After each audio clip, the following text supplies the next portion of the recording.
Hey, we both wake up. Hey, I looked on you. And this is what I'll do. Hey, it was good. In the neighborhood. Hey, hey, to you. Yo, oh man, I feel like this is a long time coming. You feel me? Uh, Auntie, fix my life. We have the first episode today. They cheated, they cheated. They cheated. But I still love them. That is tough. We've all been in that situation where you know, they've cheated, we cheated, whatever the case may be. We basically stay out of conveniency sometimes, or we just don't know how to fully address the situation. How should we move, through this? What is cheating, especially to the person involved, right? At its core is breaking the trust or agreed upon boundaries in a relationship. But if we're not talking about those boundaries, right? Or like our boundaries. Some of us don't have boundaries, right? We don't have them right now. We're working on them, but we don't have them.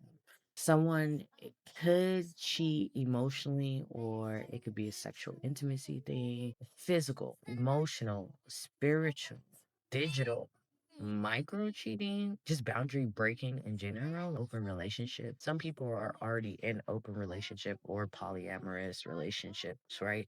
So they already have a defined set of boundaries within that unit. Not every time we're going to have that unit be defined. Because a lot of people are like, I'm poly.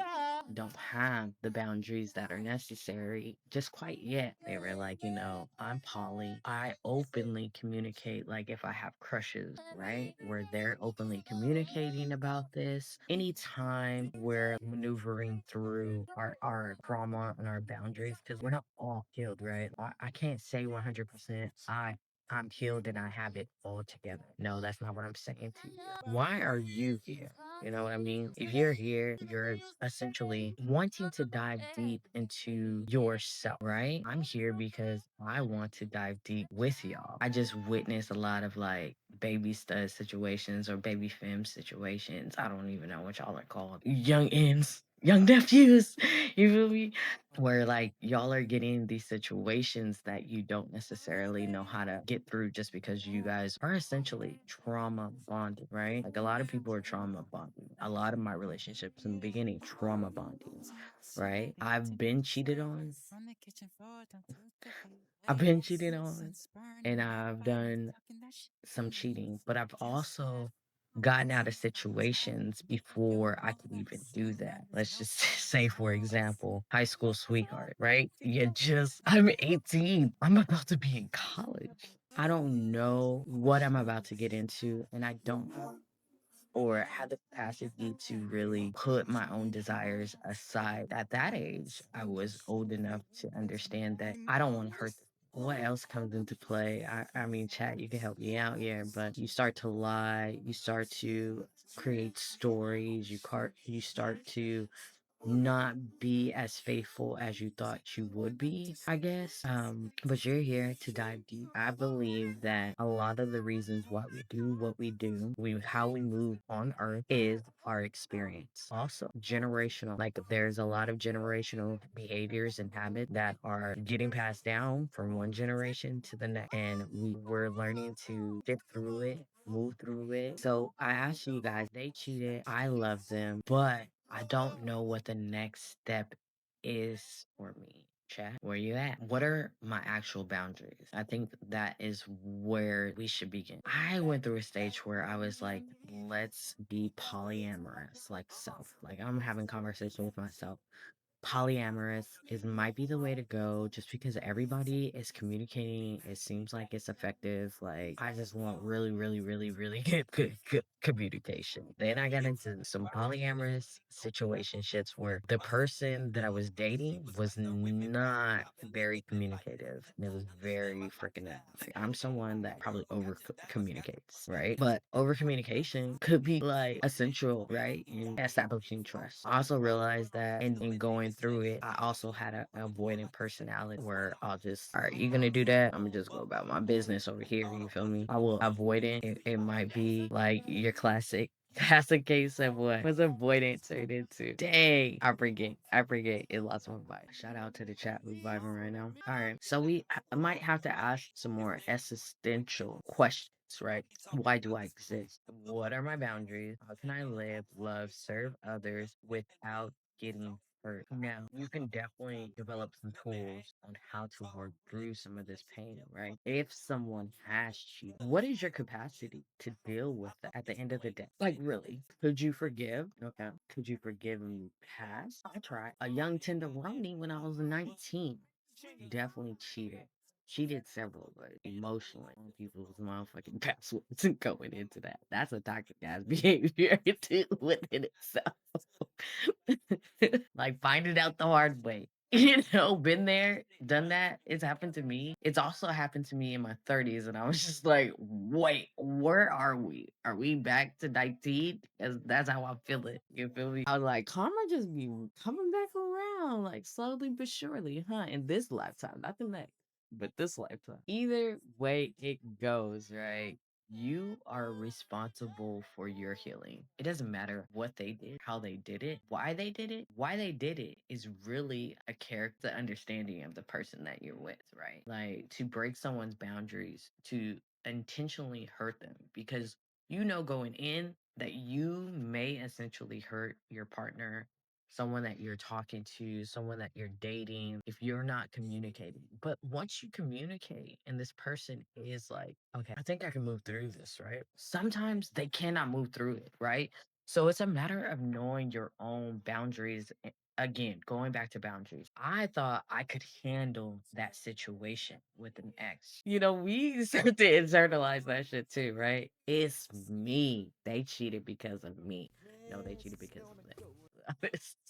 Especially if y'all are overly communicative, right? But at this time, 19 years old, not overly communicating, not really clearly, defining my expectations in this because we're in a monogamous relationship. I thought I could forgive and move past it, right? No. Why? Because I'm hurt, right? Now my 19-year-old, 18-year-old self is in the club, right? 18-year-old self in the club. You see a baddie on the float. See a baddie on the float. See the baddie on the float. I said baddie on the float. I don't know. I started making out. I mean, we dancing, right? But this is when we had no fear of mono, strepto, COVID, all this shit. But being on the dance floor, doing it in the eyesight of the other person. I think at this point we were just like taking a break and trying to figure it out. That's what happened. And yeah, so two wrongs definitely don't make a right. But even after that, they were like, all right, I forgive you. Mind you, I'm still meeting up with these folks, these people, this person at the club, thinking I had the capacity to do that and then turn around and do some messed up stuff, right? Or still working through that and still not really talking about issue at hand. What is it that you actually need from a relationship? What are your actual boundaries type of thing? Like none of this communication is happening. And I think we tend to be avoidant, especially for those of us who are coming from sexual trauma and things like that. We tend to already keep stuff in because we've already kept secret, right? We kept the secret. We trapped in the closet, right? A lot of things are happening where we're just having avoidant personality types. And in addition to boundaries, I think that we also don't have the spiritual tools that we need in order to get through. Hold on, y'all. This is my song. Wait a minute. Let me turn my speaker back up. Hey, whenever I'm done. Hey, dance break. Shut up. You can get out of Auntie's house if you don't want a dance break. Hey, call a best friend. Like a real best friend, though. We'll get into that in the third episode. I got your back. It's automatic. So come on, Auntie got you. Hey, but we got a dance break. Hey, if you rewatching this on YouTube, I'm so sorry. Ever do without you from the beginning to the end. You'll always been here from the start. That's why I call you my best friend. Hey, I lose all if I win. You and my best friend. Okay, okay. I'm sorry, I'm sorry. All right. Y'all don't understand. I'm from the 90s. Yeah, friends will come, friends will go. Cause some of them, your friends is there just to like take a girl. Anyways, back to the spiritual reason why we are not able to get past boundaries. In addition to these boundaries, we also have to think about like, the spiritual warfare that is actually playing a part in all of this, right? Someone who is disconnected from oneself, you don't know where you're going, your inner truth, your inner purpose, your spiritual identity. I'm not saying religious identity, right? Ultimately, changes the way you move through the world. I grew up in a Baptist household, so majority of time in a week, 3 to 7 days a week, I'm at church with my grandma. But that was up until the age of 5. So like my foundation is pretty solid, locked in. As far as, religion, like I can honestly say that I found God in Iraq. I mean, who would, right? But no, like, I was like, you were at war zone, nigga. Yes, of course. But no, no, no. Like, but finding God in Iraq, we were on Al Assad, right? The fact that the chaplain is taking motherfuckers on tour through the water holes, like the oases, there was multiple on base, and being like, Ibrahim, who is from the land of Iraq, Ibrahim. Yes, let it marinate. Go back to your Bible. You may know him as Abraham, but he is Ibrahim. Trekked to the promised land through there and drank from the oasis. That is nasty as shit right now because we got our nasty ass base on this motherfucker. It's not the same water in hole that it was almost damn near whatever time ago, right? On my other side, yeah. I'm gonna get through it. Putting me through. Oh yeah. You don't know nothing about love. Anyways, all right. Back to Ibrahim. He crossed, that. And I just thought like, yo, this is deeper than what it is. Yes, this is a war on Iraq. Like we shouldn't even be here. Yep. But anyways, fucking drug dealers out there. Safeway. You want to buy some Girl Scout cookies? Anyway, ADHD kicking in. Sorry, back to Ibrahim. But yeah, finding God in Iraq, right? Just being on Get Guard, the Lotus Sutras, I have the Bhagavad Gita. Like, I have spiritual texts to say that. So my foundation may be true because a lot of that spiritual identity plays a part in what I have the capacity to give and what I have the capacity to receive. Person can be disconnected from self. And a lot of times we are disconnected from self. Unresolved soul wounds, traumas, abandonment issues, avoided realities. So a lot of the things that happened for me as a young person is that I had old trauma, these abandonment issues. That's why I'm mentioning it. And I became avoidant. I became avoidant because having sexual trauma. I'm not using my throat, right? Like stagnant, stuck in the heart, heartbroken. It's just probably stuck in the sacrum or the root. It just might be the root, right? As a person who comes from, I was adopted, or you could say I was adopted now. But at the time, I didn't think. I thought that this was my paternal grandmother. This is my biological father. This is, my cousins are my cousins. My aunties are my aunties. And then as an adult, I had a rude awakening. But in the childhood section of this, you just internalize that like nobody wants you, right? Because at 2 weeks old, my mom knocks on my father's door. You have a child. All right. But if you leave her, you never come and get her back. If that was the ultimatum that was given, I don't know. My father's not living. I'm hearing the story secondhand, right? That's the ultimatum that you get some, and they're like, okay. Like just being an addict, right? They had that option. All right, I'm gonna go home to my two sons, off this kid until maybe my mother's thinking, like, oh, when I get right, I'll get her back. That never happened. I'm still dealing with her and those traumas that she is going through. I don't have this relationship with her. She has a relationship with her godmother. Then at 6 years old, or 7 years old, I started playing baseball. So I meet them during that stage. And then Shawnee Pooh's 6. And he's my brother, basically. They have a son. And so I kind of just grew up with like this double life, going to their house, going to my family's house. Like if I wasn't in Oakland on the weekends, or summertime, I was with my godparents, you know. She's having to watch me become somebody else's child in a way, right? So like yes, I'm still dealing with the trauma. I'm trying to be the bigger person and like be like, hey, we need to heal. We just there shouldn't be any confrontation. We too old for this. You damn near 70, almost 8. We got to get it together. Unresolved soul wounds can definitely play a part in someone's reason and why they do the things that we do. Like they want to feel seen. They want to feel alive. They're seeking validation. Like, but it's like not in a correct, healthy way. Right? But when you're being harmful to people that you're saying "I love you" to, that's what we have. Oh my gosh, my other song, y'all. You come my way. 8-7 to say. Sorry, Messi. For a minute. I try to get the sound right so I can blow if I wanted to, y'all. Hey. Can we talk for a minute? Want to know your name. Hey, hey. I started to write you letters, but I wanted to be much clever. 8-7. He wanted get down and sweet song on you to a nigga. Cause we find out later you're hella gay. Sorry, 7. And ever since, girl. Ever since. 7.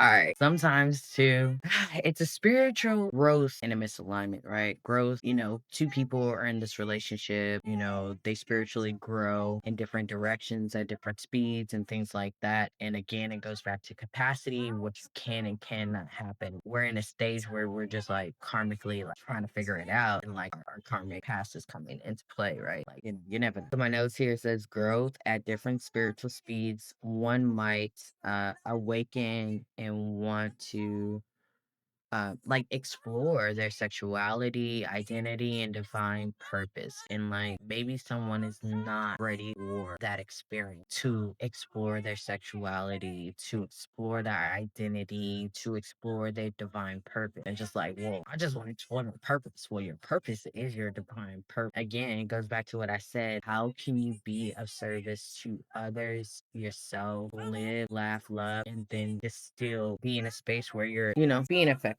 loving, not. The next one is what I mentioned just about 5 seconds ago, which is like our karmic cycles, our ancestral karmic cycles. Unconsciously, some of us tend to repeat generational behaviors. For example, myself included, karmic cycles. If I overindulge in alcohol, or if I start smoking cigarettes, or if I start doing cocaine and the drugs that my mother did. I thought that that was the cycle that I was trying to break. When it comes down to, I'm trying to break the cycle of, you know, being avoidant. For a minute, I was getting on myself for not being in Journey Lynn's life. Journey Lynn is a little human. I basically was there when they were born. I cut the umbilical cord and things like I had to forgive myself for knowing my capacity, right? The boundaries that I had. I was like, hey, if we break up, I don't have the capacity the way you want. So we need to redefine what that looks like.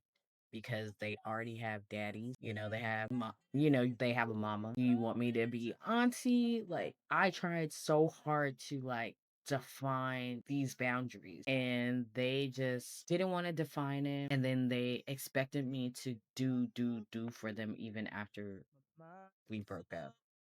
I did up until like 6 or 7, you know? And then I was like, no, it's COVID. I don't have the capacity for this shit. And you're just doing the most type shit. So I stopped. Kudos to me. That was a boundary that I had. And I had for the longest, if I abandon this person, or if I'm no longer in this person's life, will they be feeling like I felt? Like, will they be feeling abandoned? You know? Yeah, basically feel how I felt as a child. And I was like, no, their actual mother is actually, you know what I mean? That is my boundary. You know, a catalyst for spiritual awakening, oddly, some affairs are soul lessons.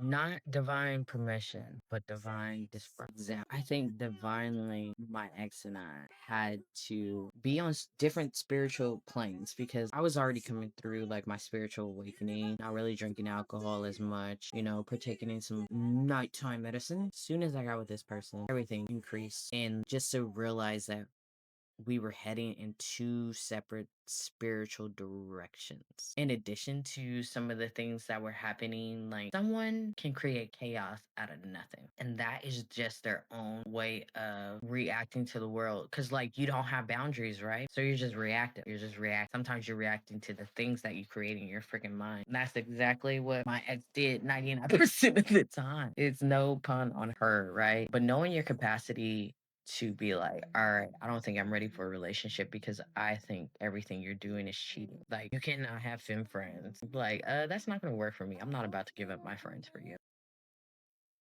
You have to work through it. Like, these people have been here before you, they'll be here after you. So you need to work through it, whatever it is that you're going through, because it has nothing to do with me. It's like the queer ultimatum shit. Like, I don't understand that. Why are we giving people ultimatums? They're telling you their boundaries, they're telling you what they have the capacity for. You're blatantly ignoring them, and then you're taking them on national TV and you expecting them to act right. There's an old person, their own entity, their own. You know what I mean? And it's just like, why would you do that? I forget their little name. I think Melanie. And the girl, she's like, I want romance. I was like, I want to know what the fuck this girl doing because that black chick is just doing the regular degular thing. They're cooking, they're cleaning. You got them flowers and they reciprocated and got you flowers. The person that you're with is saying, I don't like flowers. Well, I got you flowers. They don't even like flowers. Why would you get them flowers? What is something that they actually like? Granted, the girl could have gone, get you some flowers every week. That's something you require. Like, but at some point, they closed up and went inward because they were telling you. From my understanding, they were telling them that what capacity they had for, if something happens, if something stressful in their life happens and they shut down.